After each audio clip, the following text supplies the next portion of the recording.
مرحبا أهلا النوادي. السلام عليكم ورحمة الله تعالى وبركاته. الحمد لله حمدا كثيرا طيبا ونصلي ونسلم على عبده المصطفى العمجاد سيدنا وحبيبنا وشفيعنا وقرة أعيننا ونور قلوبنا وقدوتنا مولانا محمد. صلاة تكون لكل عسر يسرا ولكل حمل فرجا ولكل داء دواء ولكل سقم شفاء وعلى آله وأصحابه أجمعين. أما بعد الحمد لله. Hadirin yang dimuliakan oleh Allah Subhanahu wa taala, ini sebenarnya kalau dalam istilah tayamum kalau ada air batal. Nah, istilahnya kita ini cuma debu kalau di depan beliau. Beliau ini guru kita Habib Syafiq bin Syekh Abu Bakar. Kedatangan beliau adalah keberkahan buat kita semua insyaallah. Beliau mengajar Al-Faqir, mengajar Habib Abdul Rahman dan mengajar beberapa murid, dan bukan hanya itu, Al-Faqir juga mengikuti yang disebut dengan Jalsatul Du'at. Jalsatul Du'at itu adalah jalsah yang diikuti oleh para dai-dai, oleh para pimpinan-pimpinan pondok pesantren. Kurang lebih yang beliau ajarin tidak ada 1/10 yang ada di Ternate Maluku Utara. Jadi yang beliau ini adalah mentor Jalsatul Du'at yang dibentuk oleh beberapa tim para ulama bimbingan Habib Umar bin Muhammad bin Salim bin Hafiz bin Syekh Abu Bakar bin Salim. Jadi datang ya kita di tempat ini sekalian berkah, tabarukan, ngambil berkah.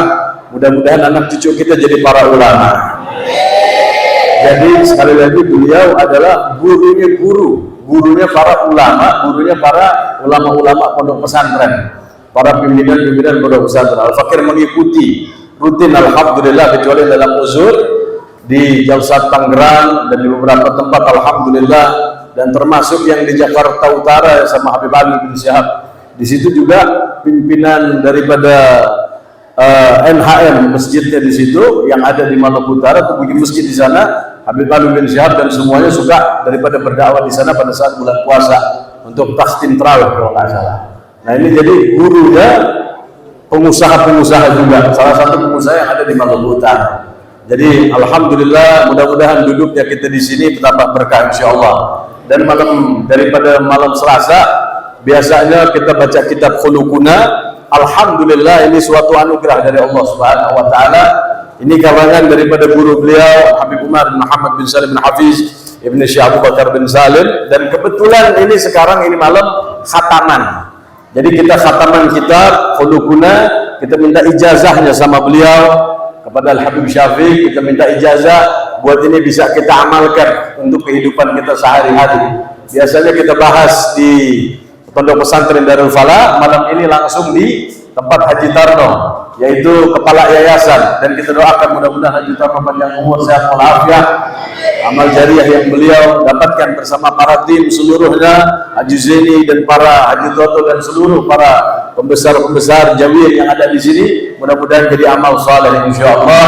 Kurang lebih itu yang dapat Al-Faqir sampaikan. Buka di halaman 19. Di halaman 19 ya, nanti sekalian kita minta pembahasan sekelumit, kita minta ijazah, mudah-mudahan barakah semuanya. Oh iya, Fatihah juga nih, mudah-mudahan kita doakan, mudah-mudahan Habib Hashim, Habib Ubaidillah, keluarga besar Habib Hashim Zawiyah Albar, mudah-mudahan yang menjadi inisiator daripada majelis ini diberikan keberkahan oleh Allah Subhanahu wa taala. Wal afu minkum. Assalamualaikum warahmatullahi wabarakatuh.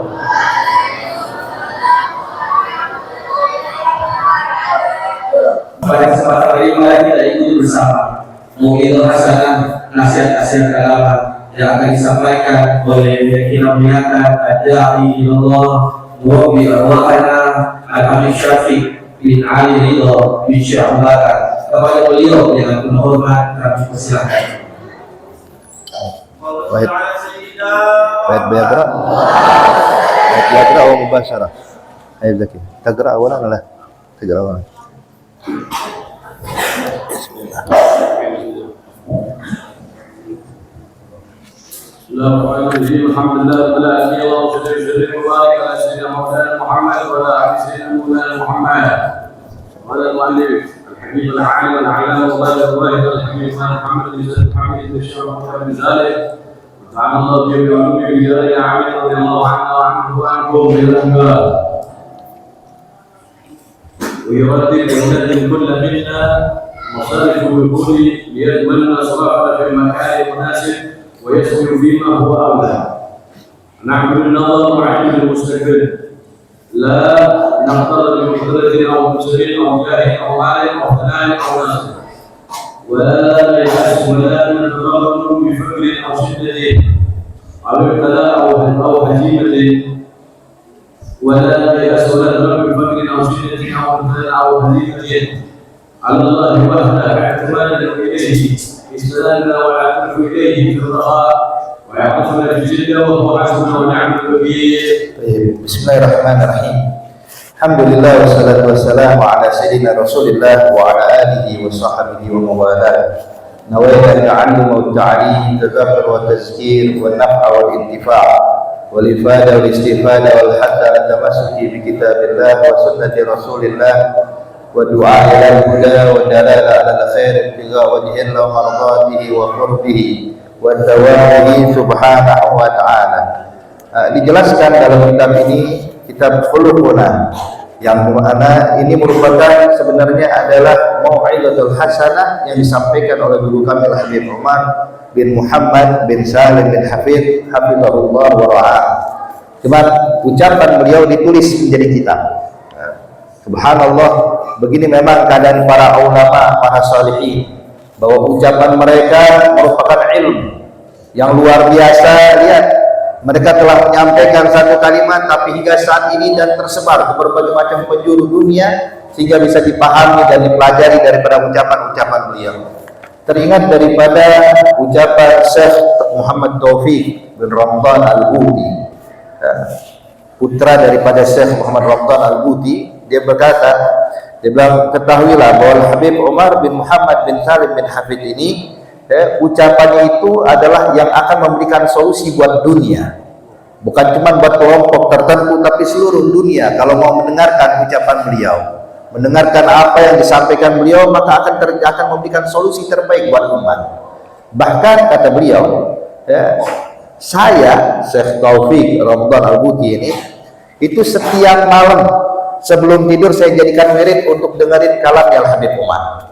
Saya pahami kalimat per kalimat. Bahkan ayah saya, Syekh Muhammad Ramadan Al-Buti Syahid, beliau pun juga hampir setiap saat mendengarkan nasihat-nasihat yang disampaikan oleh Habib Umar bin Muhammad bin Salim bin Hafid.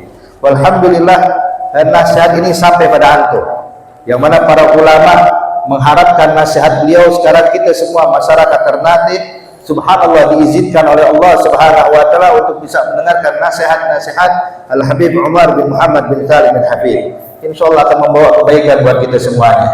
Wabil khusus dalam kitab Khuluquna ini menjelaskan bagaimana akhlak seorang hamba, seorang yang mencari ridha Allah, akhlak kepada sesama, akhlak kepada orang sekitar, bahkan akhlak pada diri kita sendiri.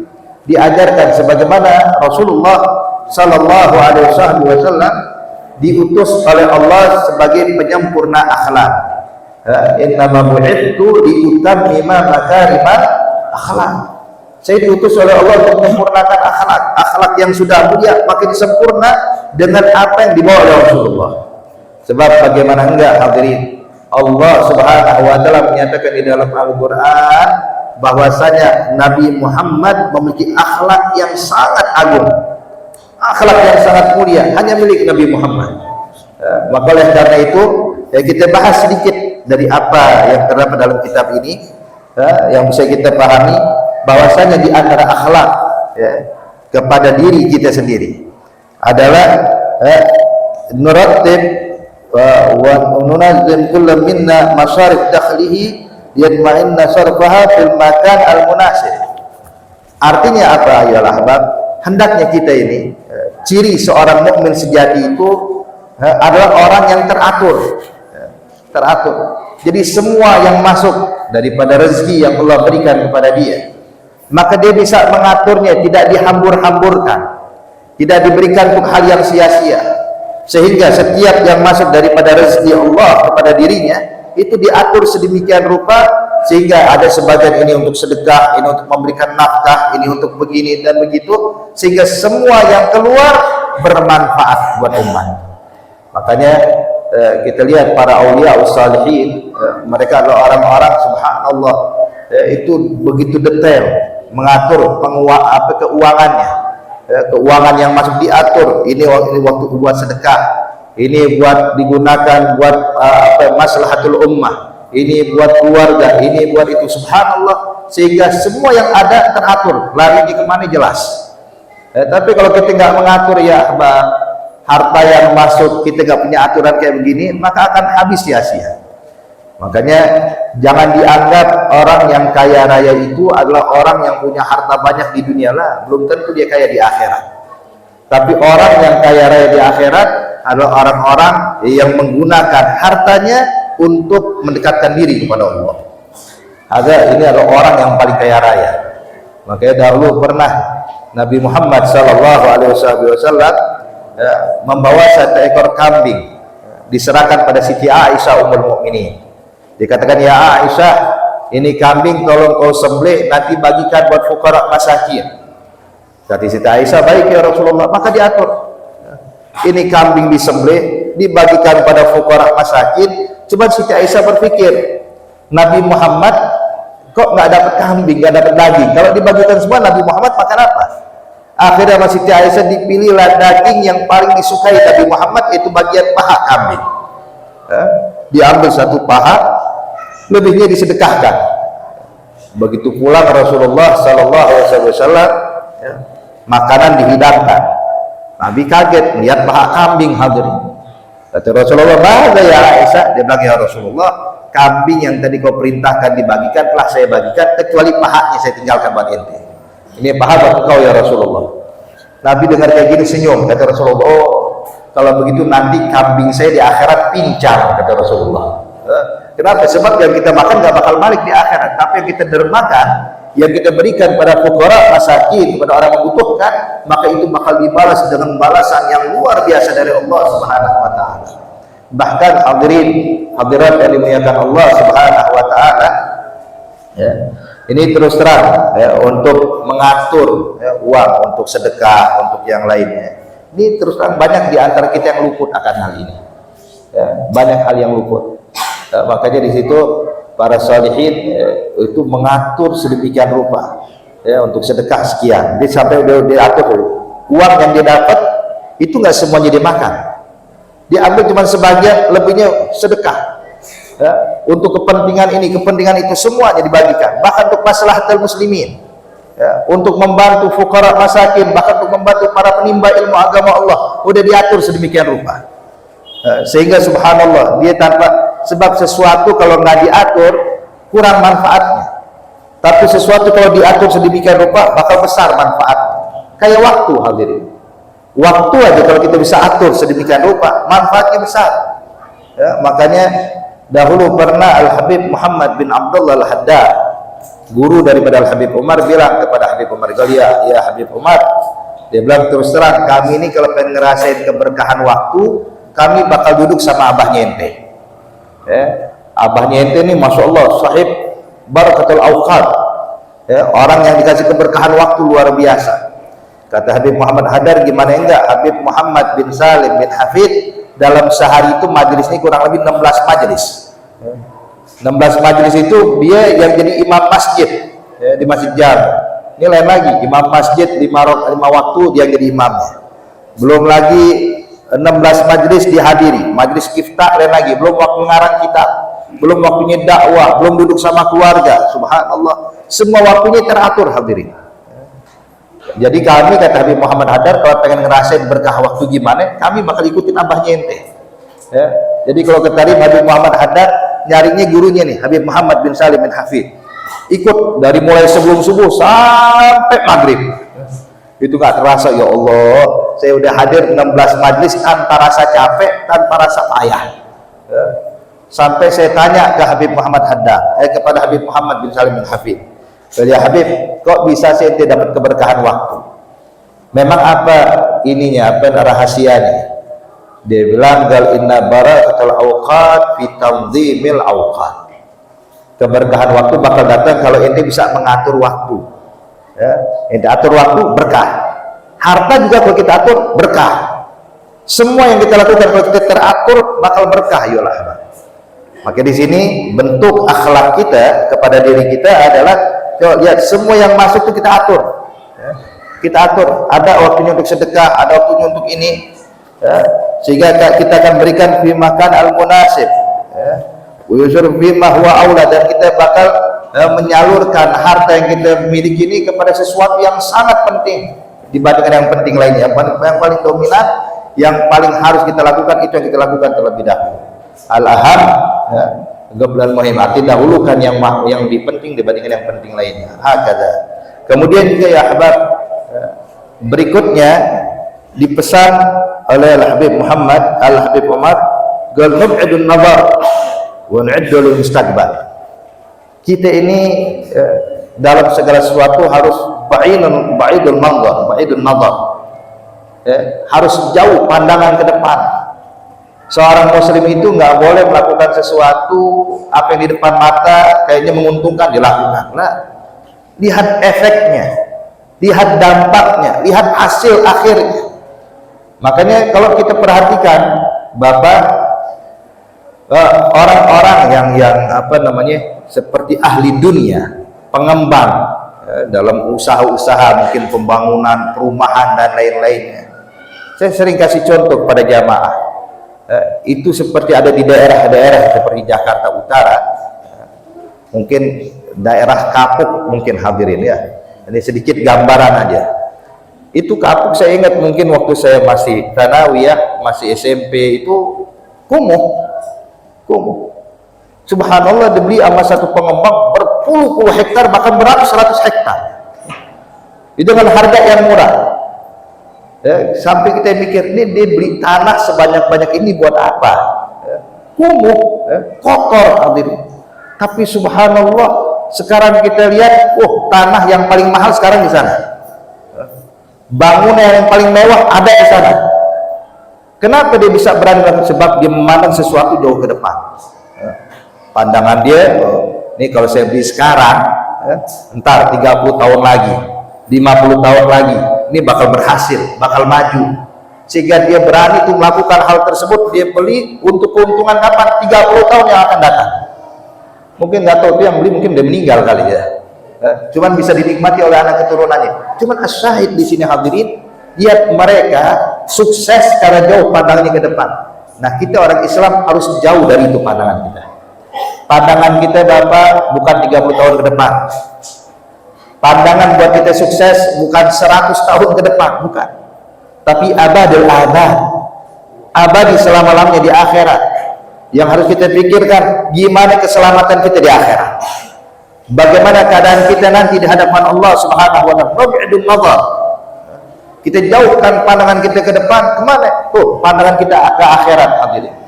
Hakada.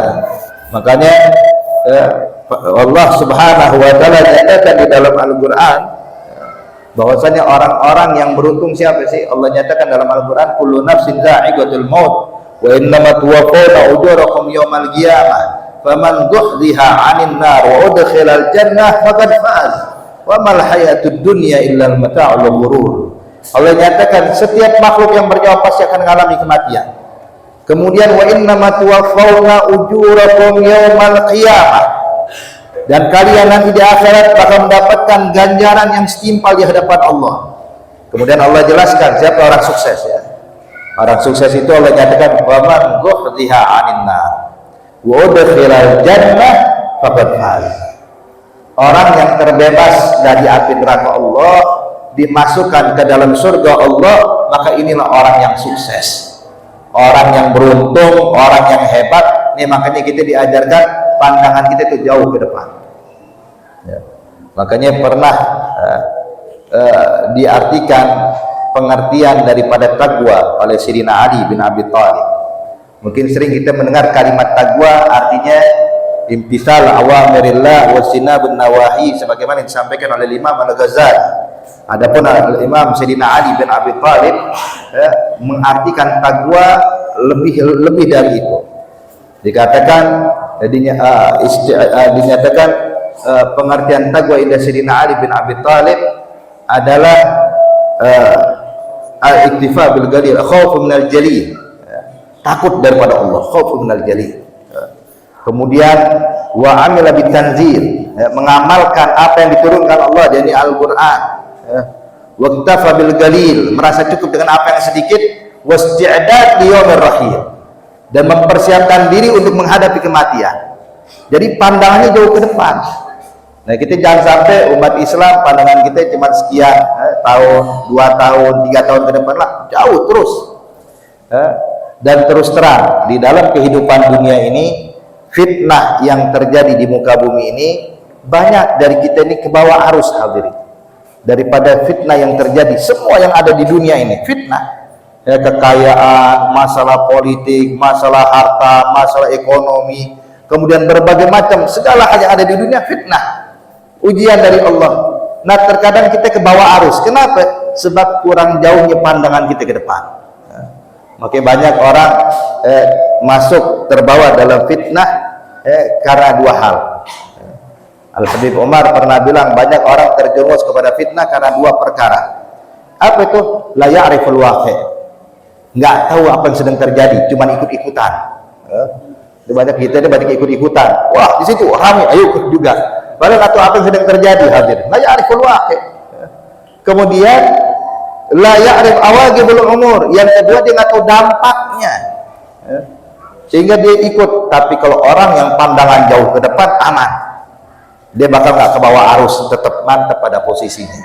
Wahakadha. Makanya di sini hendaknya seorang muslim pandangannya jauh ke depan, yub'idun nazar.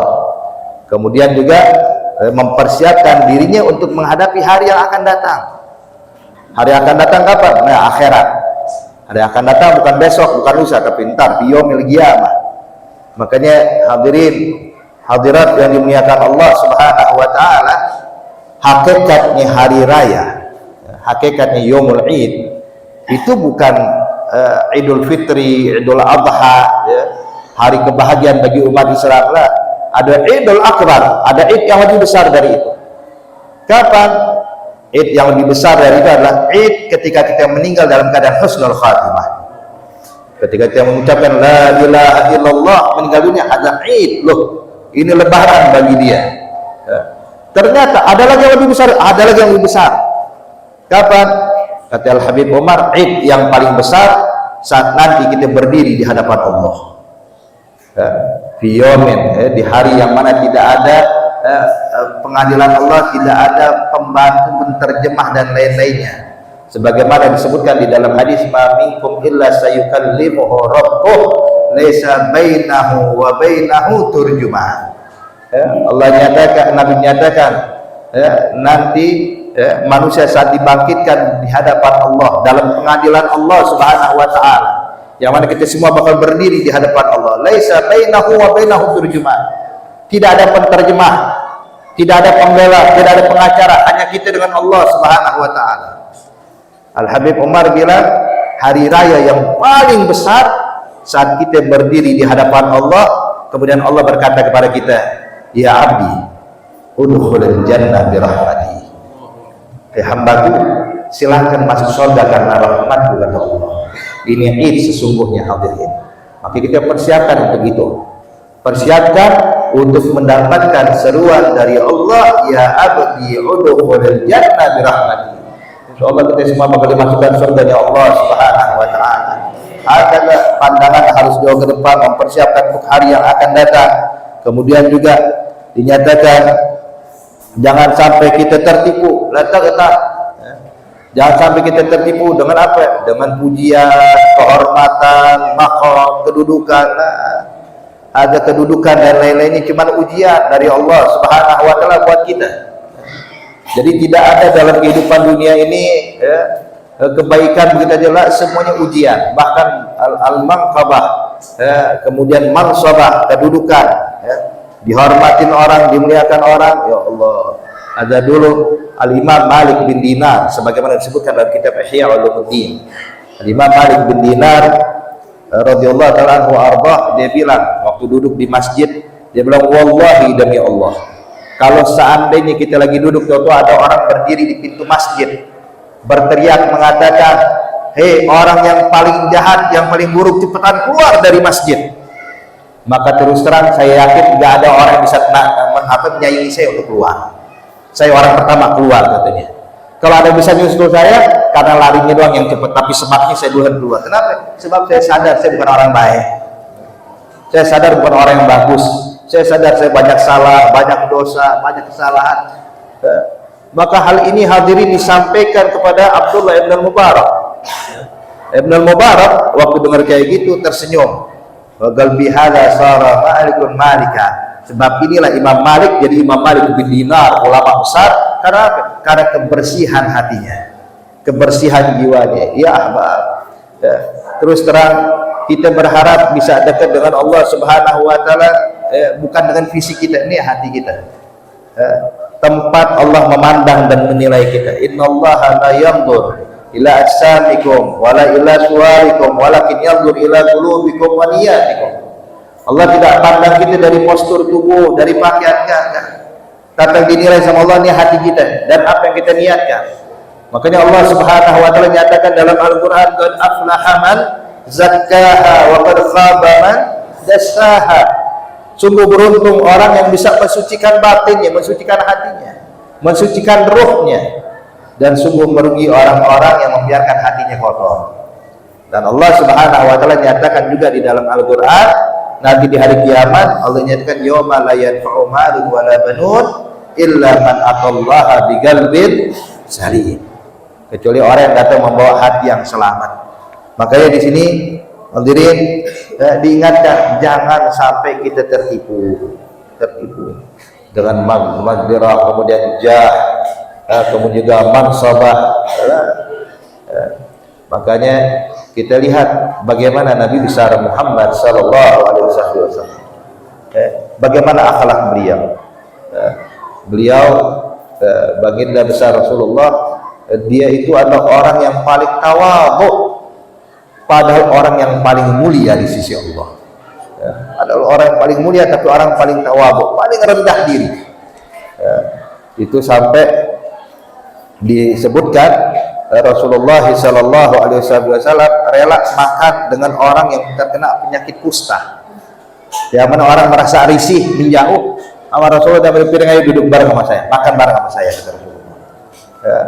Kemudian juga disebutkan di dalam hadis yang lain bagaimana sifatnya Rasulullah, rendah dirinya Nabi Muhammad pada saat Fathul Mekah. Pada saat Fathul Mekah Rasulullah sallallahu alaihi wasallam itu masuk untuk menaklukkan kota Mekah, menundukkan kepalanya merendah di hadapan Allah hingga hampir keningnya Rasulullah menyentuh pelana untanya. Nunduk. Padahal ini saat-saat Nabi unjukkan diri ya. Yang mana orang Mekah selama ini mengganggu Rasulullah, sekarang Allah tunjukkan kemenangan bagi Islam.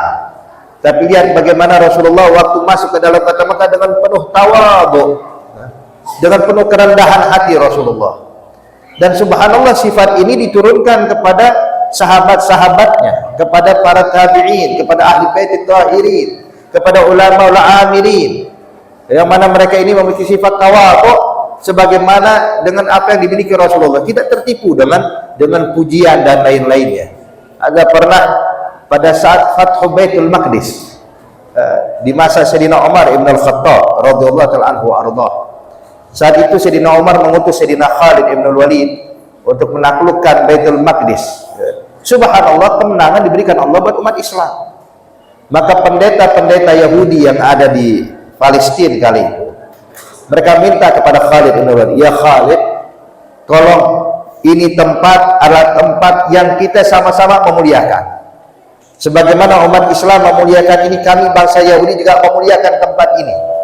Begitu juga orang Nasrani juga memuliakan tempat ini. Maka ya Khalid ibn al-Walid, biar kami merasa terhormat, biarkan kunci Baitul Maqdis kami serahkan kepada pemimpin kalian, yaitu Sayyidina Umar ibn al-Khattab. Sayyidina Khalid ibn al-Walid mengatakan, kalau gitu baik, tulis surat pada Sayyidina Umar. Sayyidina Umar waktu dapat surat dari Khalid bilang, sekarang kita berangkat. Nggak bawa rombongan. Sayyidina Umar cuma bawa satu budaknya untuk nemenin beliau. Ontak cuma satu. Sayyidina Umar bilang kepada budaknya, hei budakku, Ini onta kalau kita tunggangin berdua kesian, maka ahsan kita ganti-gantian. Saya naikin onta yang di jalan kaki berapa kilometer gantian, saya yang turun ente yang naik. Ngomong sama budaknya bilang, jangan ya Amirul Mukminin, kau yang naik onta sampai Baitul Maqdis, saya kuat kok jalan sampai Baitul Maqdis. Kata Sayyidina Umar, bukan masalah jalan kuat atau nggak kuat ya budakku, terus terang kalau masalah kuat saya juga kuat jalan. Kalau mengharapkan pahala, saya juga mengharapkan pahala. Jadi biar adil, kata Sayyidina Umar. Nanti kita ganti-gantian, sif-sifan. Kadang Sayyidina Umar naik di atas onta, budak jalan kaki. Berapa jauh gantian, budak di atas onta, Amirul Mukminin jalan kaki. Subhanallah, pas nyampe dekat Baitul Maqdis, pas giliran budaknya di atas onta, Sayyidina Umar jalan kaki. Lagi jalan, sendal Sayyidina Umar putus.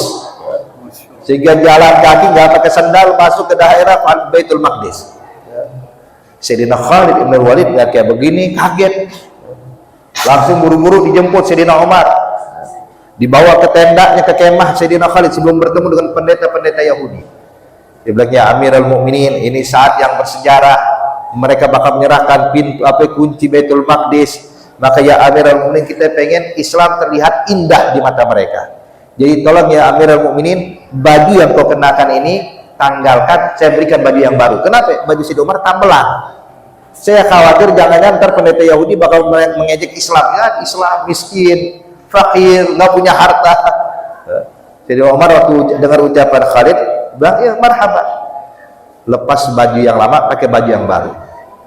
Lalu udah siap, waktu mau keluar Sayyidina Umar baru jalan berapa langkah berhenti, nengok pada Khalid, ya Khalid, lebih ya Amirul. Dia bilang, coba raddi tiabi, kembalikan bajuku yang tadi. Marhaba ya Amirul Mukminin. Sayyidina Umar buka baju yang baru, pakai baju dia yang lama yang tambelan. Kemudian apa ucapan Sayyidina Umar? Kata Sayyidina Umar memberikan nasihat kepada Khalid ibn Walid dan semua yang hadir kali itu. Nahnu qaumun a'adzana Allah bil Islam. Law ibtaghayna al-'izza ghairal Islam la'adzalana Allah. Kami ada kelompok yang mana diagungkan, dimuliakan karena kita pemeluk agama Islam. Kalau kita mencari kemuliaan dari selain Islam, kita bakal dihinakan oleh Allah Subhanahu wa taala. Kemuliaan kita bukan dari pakaian. Kemuliaan kita bukan dari bangunan yang megah. Kemuliaan kita bukan dari kendaraan yang hebat, bukan. Kemuliaan kita sebab ada Islam dalam hati kita. Kita penganut agama Islam, pengikutnya Nabi Muhammad sallallahu alaihi wasallam. Wah, sehingga nggak tertipu dengan tipu daya ini, harta benda, kedudukan, bangsa balana. Layal tafid ila hada, mereka nggak menoleh pada ini semuanya. Hakada. Kemudian juga wala tayas, ya. Dan jangan kalian berputus asa dari apa? Daripada sifat fakir, kemiskinan, susah. Jangan tayas, jangan putus asa, jangan merasa susah. Ya. Terus terang, kalau kita lagi ngalamin kemiskinan, lagi ngalamin kesulitan, lagi ngalamin musibah, lagi ngalamin kekalahan, jangan pernah putus asa. Serahkan semua pada Allah. Sebab Allah Subhanahu wa taala mengatur semuanya untuk kita yang terbaik buat kita. Dan semua ada hikmahnya. Makanya kalau kita lagi kesulitan, cepat balik sama Allah. Kembali kepada Allah. Jangan jauh dari Allah. Makanya pernah dahulu min asbabin nuzul, daripada firman Allah Subhanahu wa taala, wa may yattaqillaha yaj'al lahu makhrajan wa yarzuqhu min haitsu la yahtasib wa may tawakkal 'ala Allahi fa huwa hasbuh innallaha balighu amrihi qad ja'ala Allah li kulli syai'in qadara. Ada asbabun nuzul ya ahbab. Pernah ada satu sahabat datang ke Rasulullah, ya Rasulullah, sesungguhnya putraku saat ini ditawan sama orang-orang kafir. Maka ya Nabi, saya memohon kepada engkau, tolong doakan biar anak saya diberi keselamatan. Maka Nabi katakan, maukah engkau aku ajarkan satu amalan yang mana kalau kau amalkan ini lebih baik daripada doanya saya, lebih manjur dari doanya Nabi Muhammad. Subhanallah hadirin, lihat perhatian Rasulullah pada sahabat juga umat. Kalau Rasulullah mendoakan itu sahabat, kita yakin doanya Nabi pasti mustajab. Cuma Nabi ingin memberikan pelajaran buat kita nih, umat yang datang setelah sahabat, umat yang datang setelah Nabi Muhammad. Kalau cuma doa Nabi, kita bakal bingung kalau kena musibah, kita bakal bingung kalau kena problem. Tapi Nabi ajarkan amalan, kata Nabi, kalau kau amalkan, bahkan siapapun kalau mengamalkan hal ini, itu bakal diberikan solusi terbaik oleh Allah Subhanahu wa ta'ala. Dia bilang, apa itu Rasulullah? Kata Nabi, 3 hal. 3 poin ini kau amalkan, hai sahabatku. Apa? Ittaqillah wasbir wa akthir min qaulin la haula wala quwwata illa billah. Takwa pada Allah, sabar, dan perbanyak ucapan la haula wala quwwata illa billah. Pulang nih sahabat, ketemu istrinya yang lagi bingung juga, gimana? Udah dimintakan doa sama Rasulullah, bang sudah. Tapi Nabi nggak mendoakan anak kita, tapi Nabi memberikan pelajaran buat kita. Dia bilang, apa itu? Tingkatkan takwa, makin bersabar atas ujian Allah, dan perbanyak ucapan la haula wala quwwata illa billah. Dia bilang, sami'na wa ta'ana, kata istrinya. Kita jalankan, makin takwa, makin sabar, dan mulai la haula wala quwwata illa billah jadi wirid. La haula wala quwwata illa billah, la haula wala quwwata illa billah, terus dibaca. Subhanallah, di waktu yang sama ini anak yang lagi ditawan sama musuh. Subhanallah, itu hari itu musuh lengah semuanya, lengah, sehingga dia bingung, nih kok tumben gak ada yang jagain. Dia keluar gak ada yang lihat, jalan terus keluar dari kampung musuh, padahal di tawanan. Ketika keluar dari kampung musuh, dia melihat ada hewan-hewan ternak milik orang kafir harbi, ini milik mereka nih, orang-orang kafir. Dia berpikir, nih kalau anda pulang sendiri tangan kosong, yang senang cuma abah sama umi. Tapi kalau anda pulang bawa ratusan ekor kambing, puluhan ekor onta, yang senang orang satu Madinah. Dia bilang, bawa oleh-oleh ya. Orang bawa oleh-oleh habis jalan-jalan nih, bawa oleh-oleh habis jadi tawaran perang. Bawa ratusan ekor kambing, puluhan ekor onta, pulang ke kota Madinah. Subhanallah, itu kambing dan hewan ternak bisa diarahkan dengan mudah, tidak ada kesulitan, dan musuh nggak tahu. Sampai kota Madinah disambut sama sahabat. Orang tuanya menyambut ini anak, cuman bingung. Datang ke Rasulullah, ya Rasulullah, dibilang, kenapa lagi? Terus terang, apa yang kau ajarkan setelah kami amalkan ya Rasulullah. Cuman sekarang subhanallah, anak saya pulang dalam keadaan selamat, saya bahagia, tapi saya bingung ya Rasulullah. Kata Nabi, bingung kenapa hei sahabat? Bingung, ini harta yang dibawa halal atau haram? Ini kan boleh ngambil tanpa izin, punya orang-orang kafir, diambil sama dia. Maka Rasulullah mengatakan, gal itu halal, itu ghanimah. Maka kata Nabi, jangan lupa juga bagian saya, kata Rasulullah. Khumus, daripada pembagian tersebut, kata khumusul khumus. Wahakala ya ahbab. Maka sebab saat itulah turun wahyu, wa may yattaqillaha yaj'al lahu makhraja. Yang bertakwa kepada Allah, pasti Allah bakal berikan dia solusi, jalan keluar. Makanya Imam Al-Habib Abdullah bin Ali Al-Haddad dia pernah mengatakan, wallahi demi Allah, kalau seandainya Allah turunkan musibah yang paling besar, Allah runtuhkan langit menimpa bumi, saya nggak bakal takut dan nggak bakal panik. Kenapa? Sebab saya berpegang teguh dengan firman Allah, wa may yattaqillah yaj'al lahu makhrajan. Yang takwa pada Allah pasti diberikan solusi. Sebesar apapun masalah, kalau kembali kepada Allah, aman. Aman. Contoh hadirin, Allah sebutkan di dalam Al-Quran, ketika Nabi Allah Musa alaihi salam beserta Bani Israel keluar dari Fir'aun, dari Mesir, dibawa oleh Nabi Musa sesuai perintah Allah sampai mereka di tepi pantai. Saat itu Bani Israel bertanya pada Nabi Musa, ya Musa, kemana lagi kita sekarang? Depan kita laut, belakang kita Fir'aun, kalau balik nggak mungkin, nyebrang ke depan juga nggak mungkin, bikin kapal tidak mungkin.